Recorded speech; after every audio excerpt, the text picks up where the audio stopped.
Everyone, welcome. We're just going to give everyone a quick second to get into the room. It takes Zoom a second to admit everybody, but welcome. Happy Tuesday. We're just letting everyone filter in. We'll get started in just a second. We're so happy to have you all here. We have such a big crowd tonight. This is great. I'm so excited. All righty, welcome. Okay, we'll let people kind of filter in, but we will go ahead and get started. Hello, everyone. My name is Brittany Kerfoot, the Deputy Director of Events at Politics and Prose, and I'd like to welcome you all to PNP Live. Just a few housekeeping items to go over before we begin.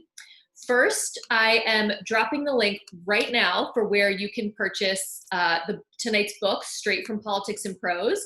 And a quick reminder that we are offering $5 flat rate shipping on all orders. So no matter how many things you add to your cart, it's $5 to ship. Or if you live in the DC area, you can come pick up your book at any of our 3 store locations whenever is convenient. You can also ask our speakers a question tonight by clicking on the Q&A button at the bottom of your screen. And we ask that you put your questions there instead of in the chat so that they're all in one place and our moderator can see all of them at once. We will try to get to as many of your questions as we can tonight, but if we run out of time, we apologize in advance if we don't get to all of them. It is now my pleasure to introduce tonight's guest. Jennifer Palmieri is the #1 New York Times bestselling author of Dear Madam President. She was the Director of Communications for Hillary Clinton's 2016 presidential campaign, and she has previously served as the White House Communications Director for President Barack Obama. Her new book, She Proclaims, declares what most women know in their souls but have yet to say out loud: that they deserve something better than a life where men hold a vast majority of power and women continue to be undervalued. Moderating tonight's conversation is Valerie Jarrett, a senior distinguished fellow at the University of Chicago Law School and a senior advisor to the Obama Foundation. She serves as board chair of When We All Vote and co-chair of the United State of Women. She is also the author of the memoir, Finding My Voice, which I will also drop a link in the chat for so you can purchase that. So please help me welcome tonight's 2 amazing speakers to PNP Live. Hi. Hello, hello. Jennifer, where are you? I was told I didn't need to do anything to start. No, you don't. You're good. You're good. I know. I saw the little pop-up and I was like, okay, well, thank you so much, Brittany. Hello, everybody in the Politics and Prose family. I am just delighted to be here tonight with my dear friend, Jen Palmieri, and we are going to be talking about her new book, which I highly, highly recommend that you grab as quickly as you can. Now, I have known Jen. She might not remember this, but I met her in 2008 during the transition when President Obama was taking office. And now I'd heard about her long before I met her. And I was actually a little nervous to meet her because she's like got a reputation for being quite competent badass.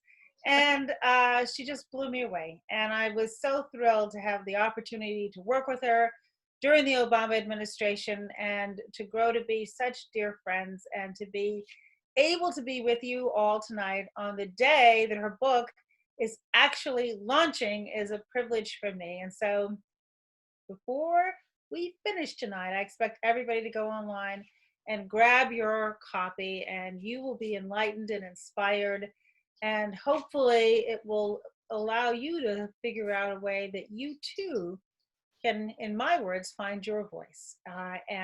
So without any further ado, Path of lightning, right, Valerie? Put yourself in the path of lightning. You've got that right, baby. So Jen, before I have a chance to ask a few questions, as a table setter, as we would say, I want you to have a chance to read a passage from the book, which I think shapes the conversation that we're getting ready to have. So over to you. All right, thank you. And I'm so grateful to you for, Valerie did an amazing blurb on the book. She participated in a trailer for the book because in pandemics, you have to have a trailer for your book to launch it. And most importantly, she was the first office that I stopped at when I went to work for President Obama in 2011. And she gave me life-changing advice that I didn't put in the book. Thank you. Thank you for that. But the gist is support all women always. And that's always, always. And she certainly walks the walk. So what I wanted to do, I wrote Dear Madam President, which basically was off of lessons that I learned from having worked for Hillary Clinton in 2016. And I wanted to sort of unpack for people what happens to a woman seeking office at that level, and the obstacles that are still in our way. And then with She Proclaims, I wanted to say, okay, so now what do we do about it? Because as much progress as women had made in the last 100 years, next month we'll honor the 100th anniversary of women, the ratification of the 19th Amendment, women winning the right to vote. And I wanted to say, okay, let's look at that time. And the last time women really came together to affect big change in America on behalf of themselves, and what lessons could be learned there. And so the book starts with a description of this one woman who just happens to inspire me. Her name is Marion McClintock, and she was an abolitionist who became a women's rights advocate. That was sort of the path of a lot of women rights advocates. They started as abolitionists and then decided to, felt sort of empowered as being part of that effort, and then wanted to, they liked using their voice. They could be good advocates to end slavery and wanted the vote. My poor dog right now is freaking out at my feet because there's a thunderstorm here. So that's why you see lights rattling and the laptop moving. Sorry. We're supposed to be doing here. My dog climbed into my lap earlier in the middle of a Zoom call, which was a little awkward because she wouldn't get out. But so. Yeah. What are you going to do, right? What are you going to do? Natural. Yeah. But what I found so inspiring is that Marion McClintock sits at her kitchen table with her two adult daughters and Elizabeth Cady Stanton, upstate New York, in July of 1848, and they set out to write a declaration of sentiments, sort of their own declaration of independence, ahead of the Seneca Falls Convention. And these women had no power, they had no rights under the law, they had no reason to think anybody was going to care what they thought, and still they did it. And the Declaration of Sentiments is this outrageous, audacious expression of female ambition, and they inspired me. And so I'm going to read from the first chapter. It's a preamble because it's all a Declaration of Independence, about how they inspired me. For the time has come for the women of America to make a new declaration. 100 years after women won suffrage, we still live in a world where men hold the vast majority of power and women are consistently undervalued relative to them. Despite all women have done to fit in and all that well-intentioned men have done to help us along the way, we have only been able to rise so far in this man's world. It is no longer serving us well. We should not continue to prop it up by following its rules. It's time to declare our independence and proclaim the start of an exciting new era for women, an era in which we break from a world that does not value us enough and create a place where we are able to reach our full potential. I see millions of women in America waking up to the same realization. This man's world was never our destination. It was never ours. We have been visitors here, and now we are moving on to create our own space. That is perfect. I think it sets the table, Jen, for our whole conversation. Right. So I want to jump right in. So every chapter you begin with this declaration. And so it's an unusual structure. And each one frames a different point that you're making throughout the book. But tell us all how you decided to go with the structure of the declaration, and why you thought that that was going to be an impactful way to deliver your message. Well, there's sort of three reasons. One is that I think that sometimes books about that seek to empower women can not be specific enough, because a lot of the challenges we face are so amorphous, right? And gender bias, it's a very amorphous, nebulous thing. And so I wanted to force myself to be really specific. And I thought, you have a Declaration of Independence where you have a whereas clause, whereas women continue to be consistently undervalued and grossly, I may add, underrepresented in positions of power, we think this, because we have internalized a sense that female success is a finite resource, we are going to reject that. And I also wanted to draw a parallel to 100 years ago and suffrage, that this is the same sort of inflection point. I think the women in that time were really frustrated at their lack of rights. And I think this is another time where there's a growing, Pew did a good research, did a good poll about attitudes around gender at the 100th anniversary of suffrage, and found both men and women both believe that we haven't gotten there yet and there's more work to do. And that number is, interestingly, that number is getting bigger. That number is 7 points higher than it was just 3 years ago. So I knew that suffrage was a good link, and I wanted to call it She Proclaims and make it a declaration, because we need to say these things out loud, because, you know, we internalize so much. We expect to do worse than men. We've understood our whole life that that's what was likely to happen. And, you know, for me, I accepted it when it did happen. We've internalized that men's voices sound better than women's voices. We've internalized that it's so exciting that Congress is finally 25% women, as opposed to being outraged that 100 years later, Congress is still 75% men. And so I want us to say these things out loud, because then I think it galvanizes women. There is something about verbalizing it that makes it much more real. You mentioned this is the 100th anniversary of women, white women, having the right to vote. And 1 year for my birthday, President Obama gave me 2 documents signed side by side, which I know you've seen in my office. I kept it there all 8 years. It's in my home now. And one was the original petition for universal suffrage, signed in 1866. Mm-hmm. And framed alongside of it was the resolution that was introduced into Congress to amend the Constitution to give women the right to vote. And that was signed in 1919. And it wasn't for another year after that that we know the actual amendment was put in place to give women the right to vote. So 53 years between the original petition and the resolution being introduced. And I think part of why President Obama gave it to me is, number one, it was very cool documents to have, but number two, it's to just show you the span of how long change takes. And I always say, Jen, that a lot of the women who were part of the initial signatures for that petition and who engaged in hunger strikes and picketed and were imprisoned and whose husbands shunned them did not live to see the actual 19th Amendment. And that's not unusual. Change takes time. And part of our responsibility here is to carry it as far as we can while we have the baton, knowing that we don't always live for the thunderbolt, as President Obama used to call it, when really amazing things do happen. But throughout your book, you have infused this conversation about suffrage.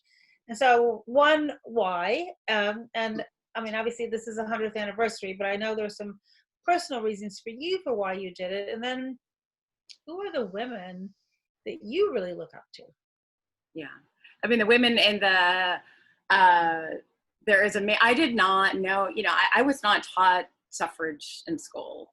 So this was, I had a very vague awareness of it. And the arc of, I mean, it is that the arc of that fight that women went through is similar to the arc of the fight for universal health care, right? Which was started by FDR. So that took over 50 years. And I think we all agree we're not quite there yet. You know, this is how long these battles took.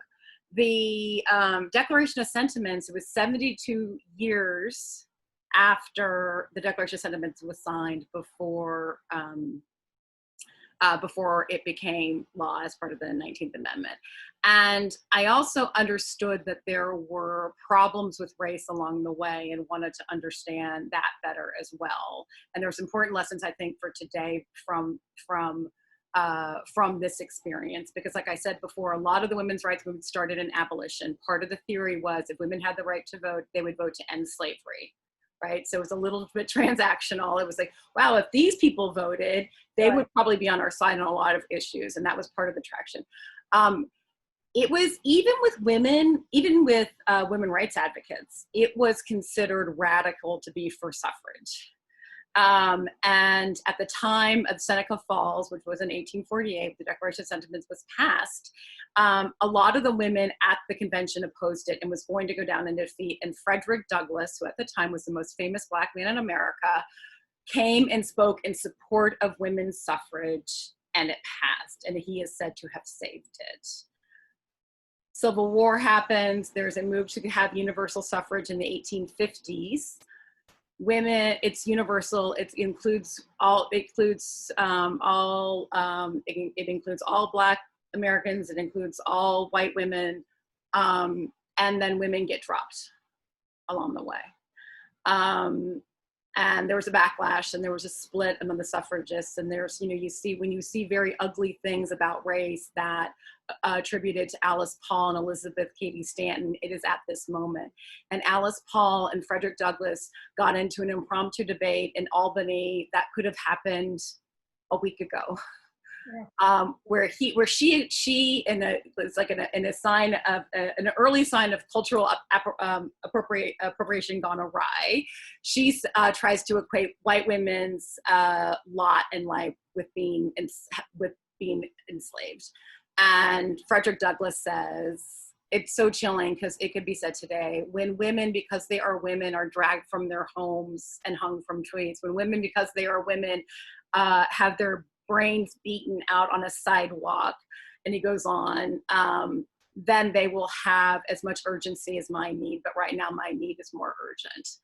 And that's how I feel, as a white woman. You have to come to terms. I think it's important that we understand all of this history, know that when we've been good allies to the civil rights era movement, sometimes when we have not, and understand it's like when we're divided against each other that we fail. And I think, I had sort of an epiphany about my place in a man's world, where I realized at some point I was propping it up. I wasn't doing so great in it anymore. I was actually making it run well for them. And I think in terms of being a good ally to people of color, white women have to understand that as much as we hate the patriarchy and want to buck against it, it's been a refuge for us historically.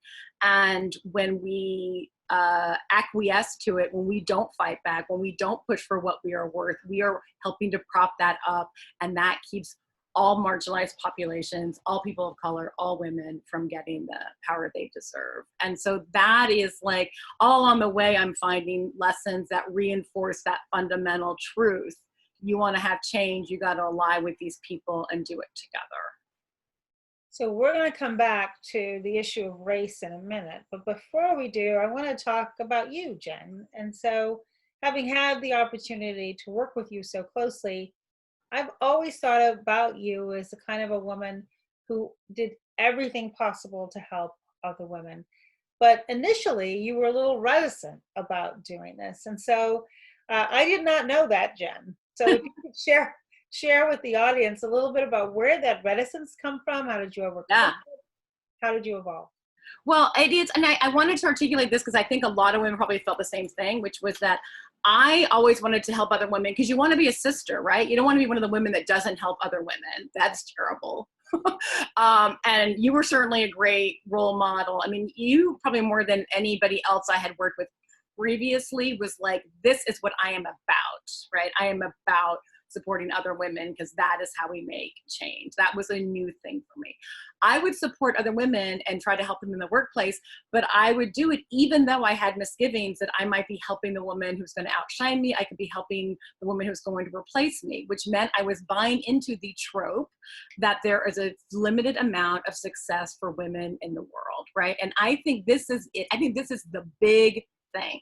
This thing we hold in our head that only if one of us is at the table, another one can't be.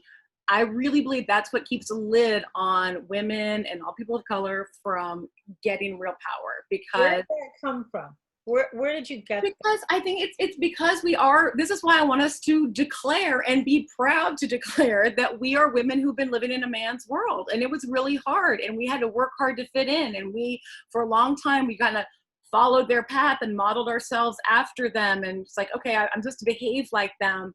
But then at some point, and it kind of gets you in the door, but then at some point you run out of room, right? I feel like that's what happened. It's like following their path turned into a rut. And so I would see that, you know, you would see there's not a lot of women here, and you internalize that acting like the guys is what you're supposed to do to succeed. And eventually I saw that's keeping, I mean, there's like sociological research that says more women in the office begets more women in the office, more people of color begets more people of color. There's research that shows that companies that are more diverse, have more women, have more people of color, are more successful. But this is why, you know, all of our life we've been sent signals that men are more interesting and more valuable than us, right? So of course you're going to have trouble wrestling with your worth and your value and why you are there, when your whole life you've been sent those messages. I have a chapter that asks people to imagine what it would be like if women had been in charge from the start and how guys might feel, right? How would you feel if you were a young man entering the workplace and every president had been a woman? What would that tell you about who's, you know, who gets power? And you probably have all these conflicting signals sent to you about how you're supposed to behave like a man, but at the same time you see the people who have real power are the women. And how do I ever get there? And, you know, we're not making progress. There's Fortune 500 CEOs are 7% women. You know, it's ridiculous. It's laughable. And this is when you think we're not doing it wrong. There's not something else we need to do or change, or it's just, we've come as far as we can in a world that's not built for us. So we got to get rid of all those sort of things we hold in our head that hold ourselves back, hold other women back. And that's when I think you can make real change. But did that happen for you gradually? Was there an aha moment where you went, oh, I see, that actually we're not fighting over a pie, we're trying to grow the pie? I mean, what happened? Yeah, so I think it's partly a slow dawning, right? I think working in the Obama White House really helped. You know, I felt like the women there, we were good. We would echo each other, right? I don't even think we ever said that out loud. We were going to do that, but it was like, well, Valerie had a good point. Well, you know, did you hear what Lisa Monaco just said? And, you know, Rumler just, what about Cecilia? Cecilia had a good point. So I felt like we all did that. And I saw that when women backed each other up, we were all more successful. You know why I think that happened? I've given a lot of thought to this because we didn't do it initially. And I think when we all started going out to dinner with each other, and we opened up and we told each other our stories and we became friends, because somebody wrote an article that it was like an intentional strategy within the Obama administration to amplify. I don't think it was. I think it was actually something more important than that. It was, if you go into a meeting and you've just had dinner with somebody the night before, and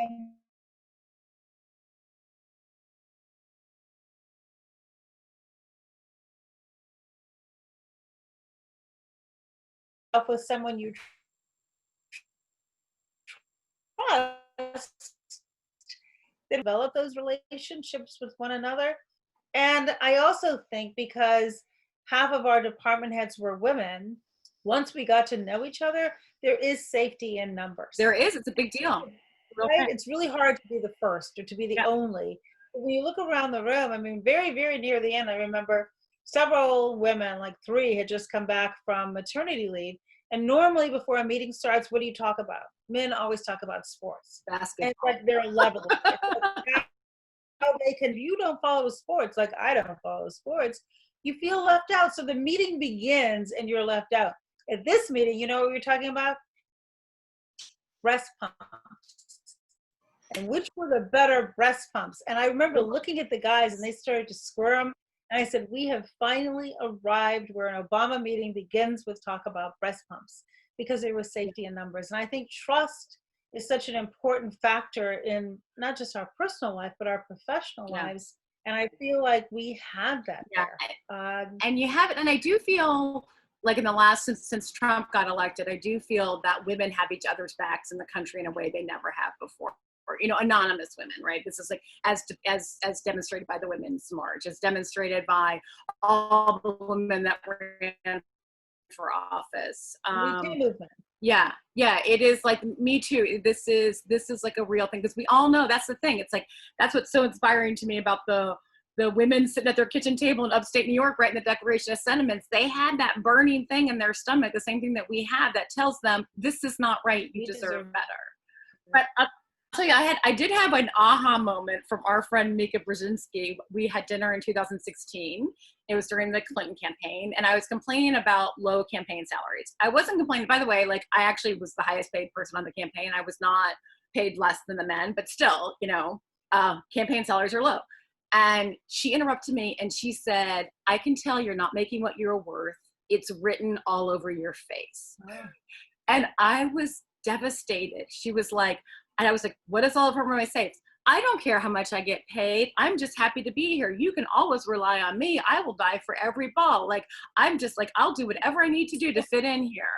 And I was so upset. I called 6 people on my way home after dinner. And I'm like, Mika Brzezinski said this. And they're all like, yeah, that's what you totally do. And it was to give a pitch for her book, yeah, right? It's like, she's right. Know your value. She's like, it is, I realized all the things I thought made me valuable and special were actually making me a chump. And then you think, and she's like, and it doesn't stop with you. You're holding other women back because you're not getting what you deserve. And that's when I started thinking, this is not, you know, because I didn't like it when people said, you know, we're women operating in a man's world, because I thought that was self-defeatist and men aren't my enemy. And, you know, we had a lot of great male colleagues. And why, it's hard enough. Why would you want to declare that you are an outsider, right? And now I think we need to, because we have to understand, we should be proud that we have come as far as we have. We should understand that the reason why we're not getting any farther is not because we're doing it wrong. It's because we're continuing to try to live by rules in a world that was built from somebody else. And by the way, it's not working out great for anybody, right? You know, right.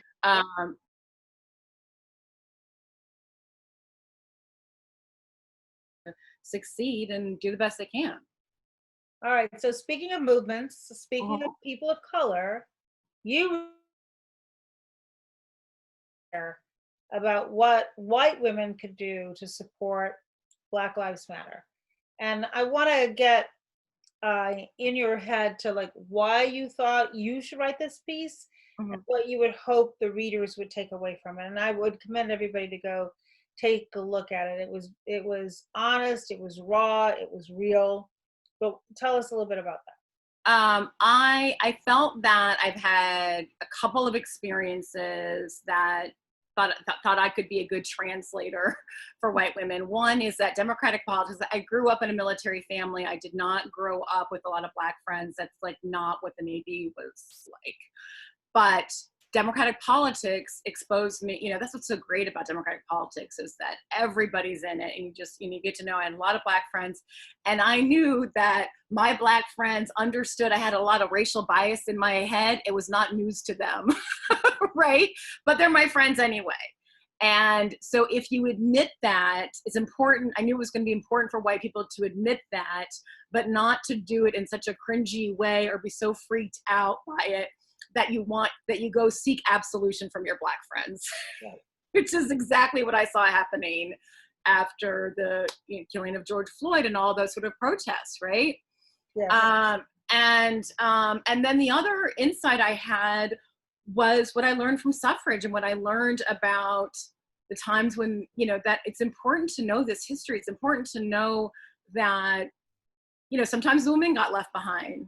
That is the history of social movements. Women usually get left behind. But, you know, usually when there was a trade-off to be made, it was the Black Americans that suffered. And also, even though we may not be responsible personally for Emmett Till's murder, you got to know that a white woman lied about Emmett Till and that caused his death. You need to know that a white woman lied, said that a Black man in Tulsa raped her, and that not that even she is responsible for the murders that were done, but like that set off the trail of events that led to the Tulsa massacre.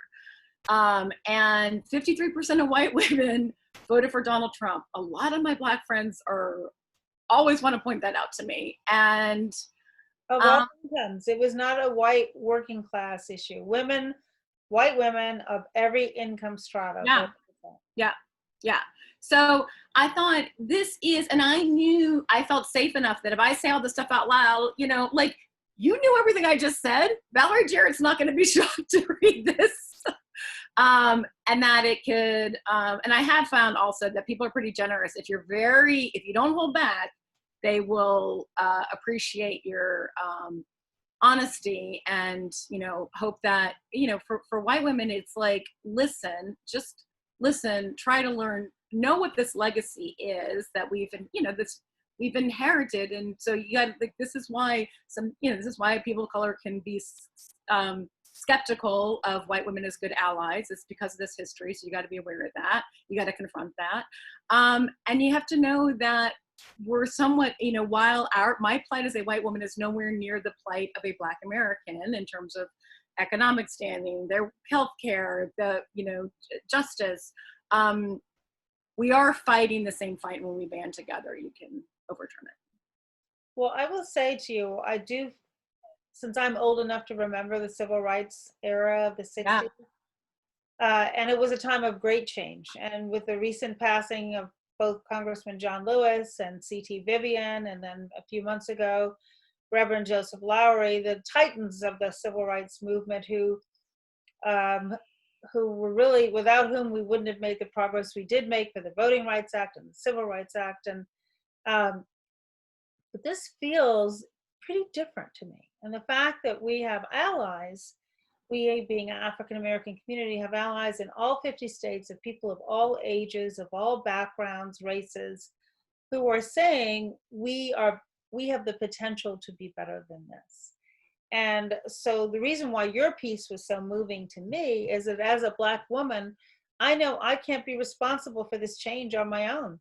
We need to have allies who are able to, as you said, translate for us and make it relevant in a way that people might listen to you on this topic, Jen, in a way differently than they might listen to me or to men, Black men. And I'm really glad you brought up Emmett Till, because although he was murdered, and for those of you who don't know the story of Emmett Till, he was, visiting family in the South. He was from Chicago, my hometown. He allegedly looked at a white woman. She made up the story. She recanted years later, and he was beaten and shot and thrown in the river for 3 days and discovered. And after he was found, returned home to Chicago, his mother decided to have an open casket funeral. And I think that open casket funeral felt a lot like the current day version of watching George Floyd's death. Yep. His body was so disfigured, and they were printed in magazines, and it's in the African American Museum on the Mall. Anybody visits Washington, you will see the Emmett Till photos. And there's just something about the visual impact that so startled everybody, and it really did feel much like watching the painfully slow death of George Floyd. And I do think the activism we're seeing today is because of allies like you, Jen. I mean, really, it requires everybody to say, you can't just say, I'm not a racist. That's not enough. You have to be an active agent for change. Yeah. For other people who are going to hear you in a way differently than they might hear a Black person. Yeah. And not just a hashtag. Because I remember you telling me that people talk about, and people went to Emmett Till's funeral. It was like, the way people talk about going to a wedding, it's just like such a present thing. And I think you're right about there was not a video of Breonna Taylor.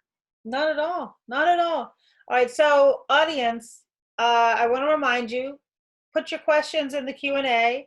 I have a couple more for Jen, and then I'm going to turn it over to you. So, all right, I've seen they're growing up. So add a few more to the queue. So, all right, Jen. So let's now talk about 2016 and 2018, and now where we are today. Yeah. And obviously, we came really close to having a woman president. You wrote a book, Dear Madam President. Reflect a little bit about what you think has happened over the last 3.5 years, where we are today. What you think the fact that the Vice President Biden, I should say, has already committed to a woman on the ticket. In my opinion, there are far more women who are qualified not only to be vice president, but to be president today than ever before in our history. He has an embarrassment of riches from which to choose. But give us a little bit about your thoughts on all that. Yeah, my poor dog. Not happy down there. She is now at and she had oral surgery today. She had a tooth removed. Oh, well, no wonder she's sad. Can you pick her up? She's 75 pounds, but she had to go through. Yeah, she's fine, but she's just like freaked out by the state. So yeah, in 2016, I think that was sort of the buzzsaw I walked into, because I didn't think it was going to be that hard to elect the first woman president. We'd elect the first Black president. I thought that was harder.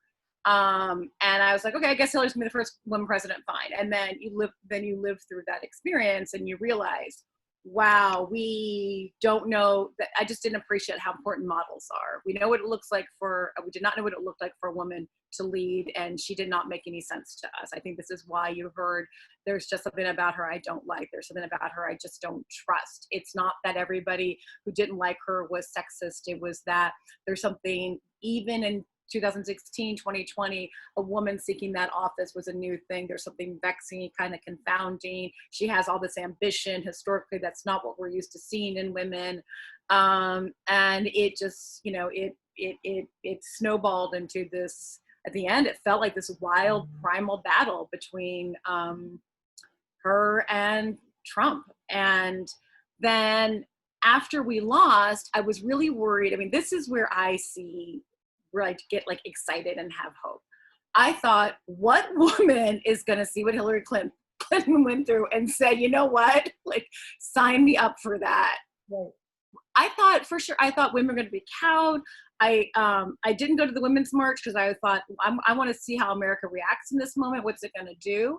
And then as soon as I saw the millions of women show up for the Women's March, I was like, we are never turning back. These women, instead of feeling, he won, and instead of feeling, I think a lot of people were devastated, obviously, for many weeks, but they felt empowered because it was like, see, I knew the fix was in. It sort of laid bare, and it made us all have. And the fact that 6 women stood on the debate stage and, as presidential candidates, I think is awesome. And it's like Hillary always talks about, this is like, I'm quoting somebody else, but it's in the try, right? It's not even in the winning, it's in the willing to try. It's the people who are willing to try, even though they may not lose. That's what tells you there's real change happening, because it's not necessarily in their interest to pursue this, and women are doing it anyway. They're doing it when they're running for president. They're doing it up and down the ballot. Of course, they are winning by historic numbers.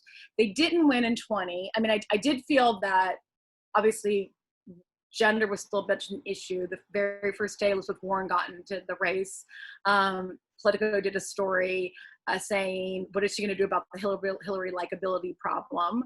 But this time they got a bunch of crap for it. Yeah. Electability was that question, which of course is a self-fulfilling, vice for any woman that gets it.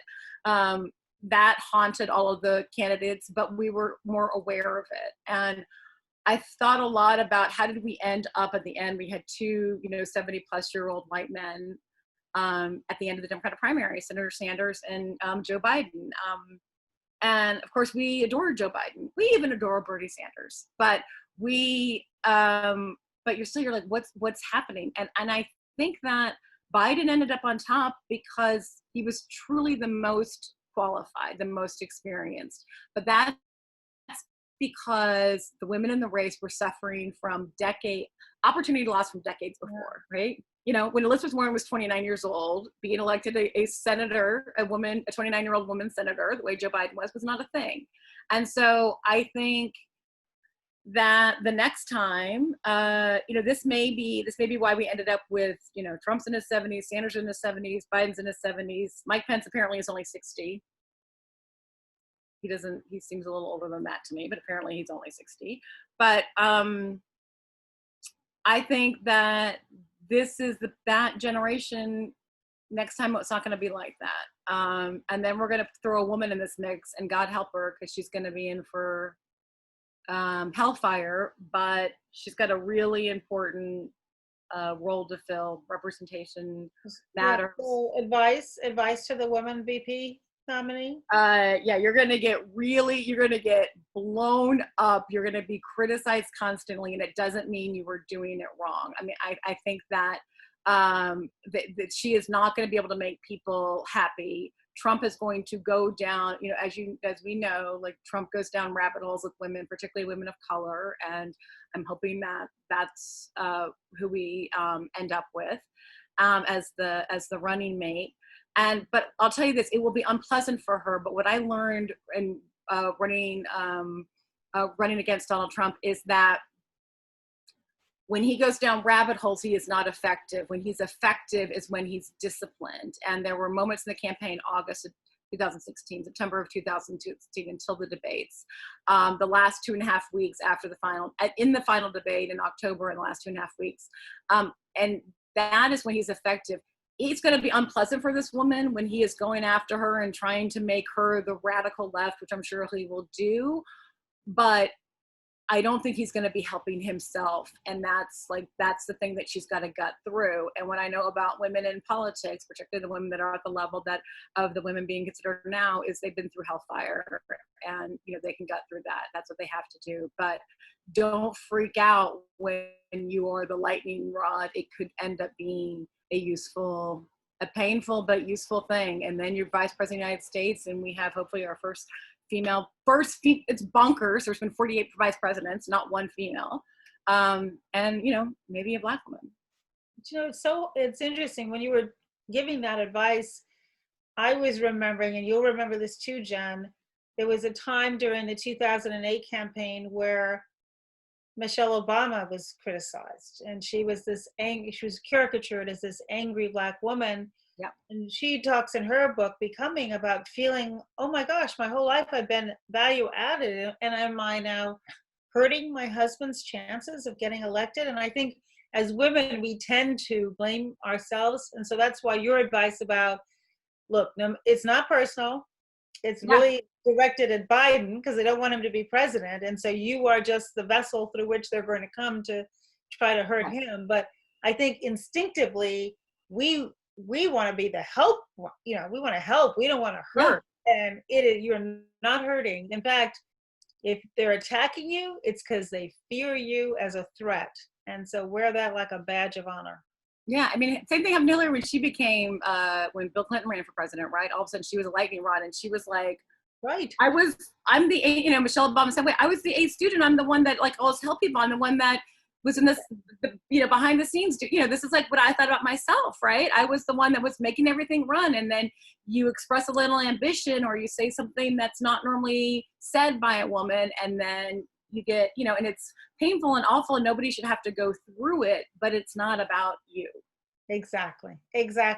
Well, we have a bunch of questions in the queue, which I want to get to, and then I'm going to save, I have one last question for you, but I think we're going to end with mine. But let's do a little rapid fire with the queue so people get a chance.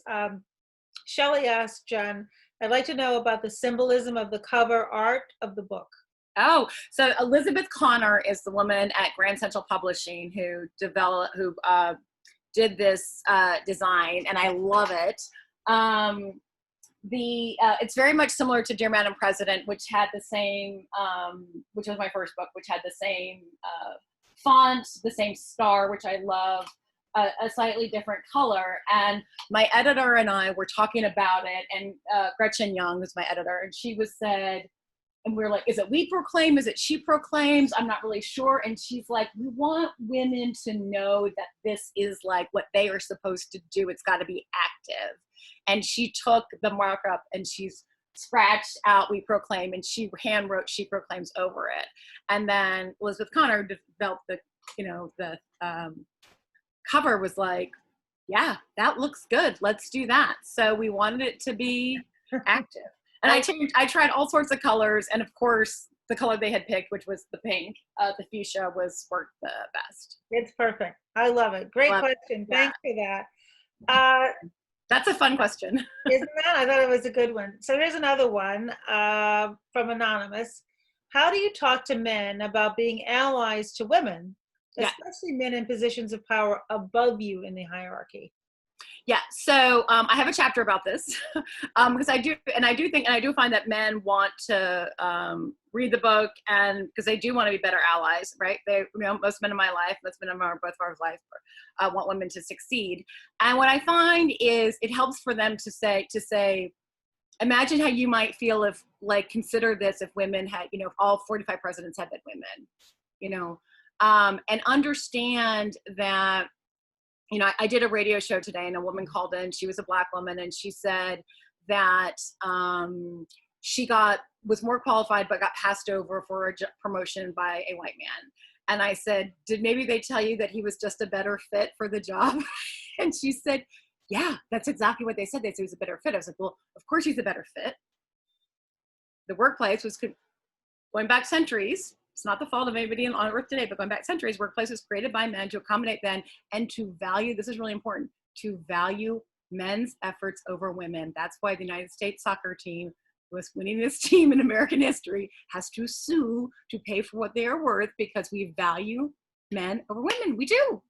And so I think in talking to men about it, to say, if they say, well, you're just not the right fit, say, I think I might do the job differently. A woman might, but that could be good. I tell people, say, well, consider how, this is how I feel, how it would feel if women had been in charge from the start. I tell men that want to help, watch women's sports, support women's sports, listen to women recording artists, read women's books. It's that, like, we have to get over that sense that women are not as interesting or as valuable as men. And the entertainment industry has come a long way, let's say in the last 10 years. Yeah. I remember meeting with the heads of many of the nation's movie producers, and about 10 years ago, and their attitude was like, well, we can't have a woman as a protagonist because it won't sell. And now we learn, oh no, actually it will sell. And the same thing with people of color. And so I think, but you've got to be the first to try it, and you have to be, you have to really, it's hard to be that first, and that kind of paves the way, which kind of leads me to the next question, which sounds superficial, but it's not. And it's a good question from Deborah.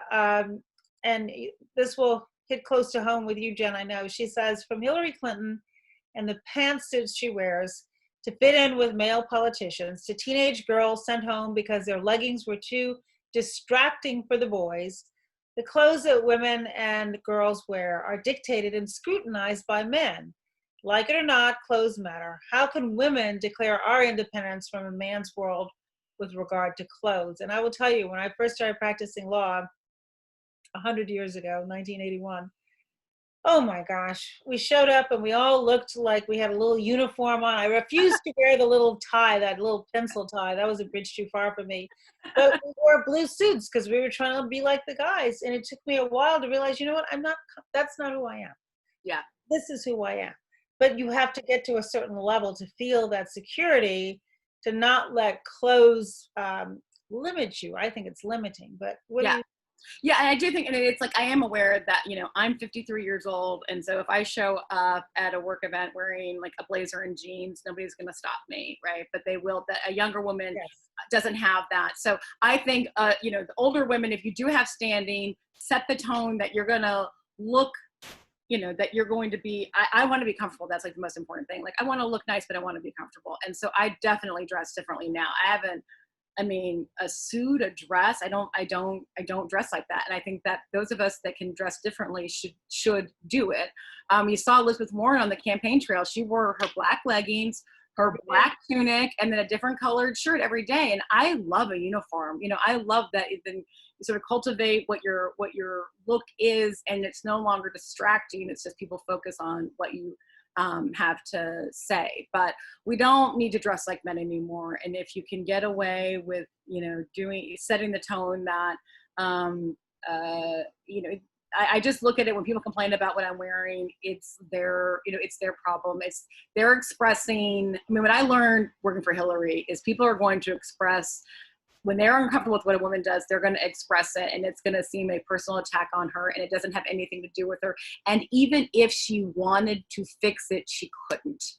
That is what I really learned about Hillary. No matter what she did, eventually people were going to be unhappy. She was like, I didn't change my name when I got married, and people were unhappy. And so then I changed my name, and people were like, why did you change your name? And so it's the same thing with, with the clothes they wear. It's about them. Yeah, it's like our generation, or women that are in America today, I feel like we have to power through this stuff, and we'll catch some crap for it, but it won't be anything like what other women did. But this is our job. This is the part of the relay, to quote our former boss. This is the part of the relay we have to run. Exactly. All right, I'm gonna get a couple more in quickly, because they're really good questions. So Sarah said, you spoke at the beginning of all the subtle biases and sexism we experience in the workplace, and we often feel that impact after the fact. It's harder to recognize it when it happens. How can women confront these issues when they actually happen? Is there an example that you could highlight, other than cheering on female co-workers, that you've implemented in your career? Because we all have that experience of, like, 3 hours later, you're like, gosh, why didn't I say this? I wish I had said this. I think in terms of recognizing it, when you have to, first of all, you got to believe in yourself, and you have to believe that, because I think a lot of times, like, when something goes wrong in the workplace, women, we always think it's our fault. And I think that's because we don't feel like we really belong there. We know we're held to a higher standard. We think that we're sort of surplus. And if something goes wrong, we're going to be the first ones that are pushed out the door. And if something goes wrong and a guy's not responsible for it, he's not going to feel that same kind of accountability. And so I think you have to believe in yourself. I am doing a good job. I know what I'm doing. I am competent. And when you start getting anxiety and anxious about something for no good reason, that is your gender bias alarm going off. What I've learned is that when something's just like, I don't really get what's happening here, but it doesn't feel right, that is what it's about. I don't know that it means you say something because we are still kind of sorting this out. You may be in a situation where you do come back to it, and you may, I would have to do this on the Clinton campaign, and with some of my male colleagues, and I found, now it was a Democratic presidential campaign and with a lot of progressive people, and they're pretty open, but I found men were really open to hearing this and horrified. Like, for example, when I said, we'd be in a meeting, appropriating, when a woman says something, has an idea, nobody reacts, and the guy says the same thing, and everybody's like, oh, Jim, that was really smart. That would happen to Hillary Clinton. Okay. That's what people need to understand. It happened to senior women in the White House. Hillary Clinton would say something to her staff, they would ignore it, a male pollster would say it, and everybody would be like, oh, that was really smart. And I would have to say, hey, I think that was the point the secretary was making a few minutes ago. And Hillary would be like, thank you, Jen. So, but I would go back and point it out, and the men are horrified. And by the way, women do it too, right? We're tuned to hear more men's voices. So you may have to go back at it, but your alarm is like, this doesn't feel right. Exactly. All right, we still have many more questions, but I'm going to ask one more from the audience, and then I have the last question. And they are going to be hopefully a little related. So an anonymous attendee asks you, what, if any, qualities do you imagine a woman or women would bring to high-level political office that men might not often have? And so, what makes us unique? What's different? And that ties into a couple of other questions, just like, what advice do you have for women who are just starting out in the political world? What is our strength? What is the magic that you think we bring to the table? I think that cooperation, right? I mean, I knew that, I think that we are cooperative actors, and that in a world that is so interrelated, right? And countries do have to work together more. There are global, most of the economy is global. Having a woman leader that is good at being cooperative is is a big plus. I also think that because it has been so hard to fit into the world, we are more aware. We have more empathy, and we're more aware of people's feelings, and that is totally a superpower. That is how I have been effective, because that's how I've been able to develop a career as a writer, because I pay attention. I'm always absorbing how other people are feeling, because we're always paying attention to where we fit in. We're paying attention to what other people need as well. And that makes you really effective. I think the problem is those skills aren't valued in terms of, monetarily. And, so, one woman asked, how do I talk to my male bosses who maybe aren't so great about supporting women? I think one thing you can do is point out, I contribute this, because women make the world run. We just don't run the world. And if we need to value more the work that we do that makes everything hum, makes everything run, and figure out how to monetize that. And I think that's, that would help a lot. So I apologize that I wasn't able to get to all of the questions. We're going to combine my last question with one of the questions from that came in through the queue. And I apologize to everybody else who we weren't able to get to, but I hope that this has been a fun evening for you. But Jen, my last question was going to be, what gives you hope? But we have an anonymous attendee who also said, how have you survived the last few years as so much of what you built has been taken apart? And do you have hope for November, and any advice for the transition team? So maybe you can combine all those into one answer. Yeah, I do. I mean, I have found, I'm sort of different. I don't know, like built different, everybody's built a little differently.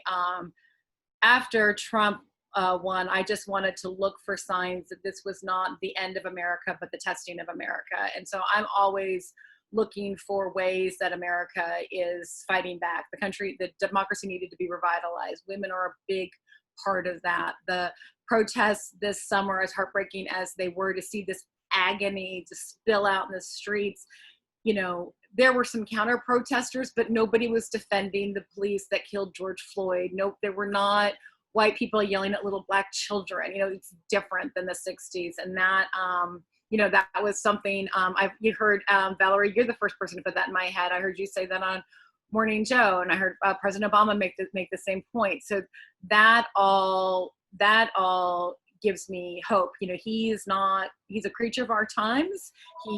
He being Trump, he's happening in other parts of the world. And America's got to decide to fight back. I am hopeful. Yeah. Keep going, Jen. I'm going to get the phone. I'm just going to check your phone. It's ringing. I am hopeful for November. But I'll tell you this, be worried about this.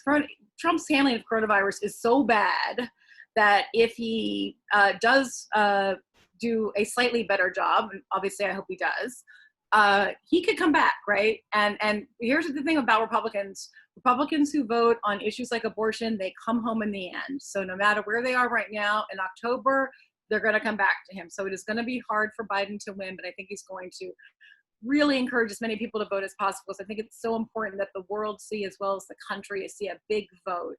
And the transition is going to be rough, but I hope that there's so many big problems. Trump could, if he doesn't win, November, December could be very dicey. And I think citizens are going to have to, we're all going to have to, we saw in June, he was willing to tear gas protesters. We're going to really have to hunker down and gut through those 2 months. Going to be a rough 2 months, but we would look forward to the rough 2 months to know what would be in store for our country should Joe Biden be sworn in as the next president. And thank you so much for sharing yourself with the audience. This is a terrific book. One last time, if you don't already have it, it is available right this second. Grab this book. It will inspire you. It will motivate you. And I think, frankly, Jen, you're saying it's an old paradigm. Let's change the paradigm. Yeah. Who better to do it than all of us, right? Yeah. It is like, I'm really grateful Politics Pros for hosting us, our bookstore, because it's hard to get attention right now, and I really feel like just really want this message. I really believe in this message, and I really want it to get out there. So I'm so grateful to you, my friend, for continuing to be so supportive of me. Really lucky to have you in my life. Absolutely. All right. Good night, everybody. Thank you, Politics and Thanks, Prose. everyone. Stay safe. Stay well.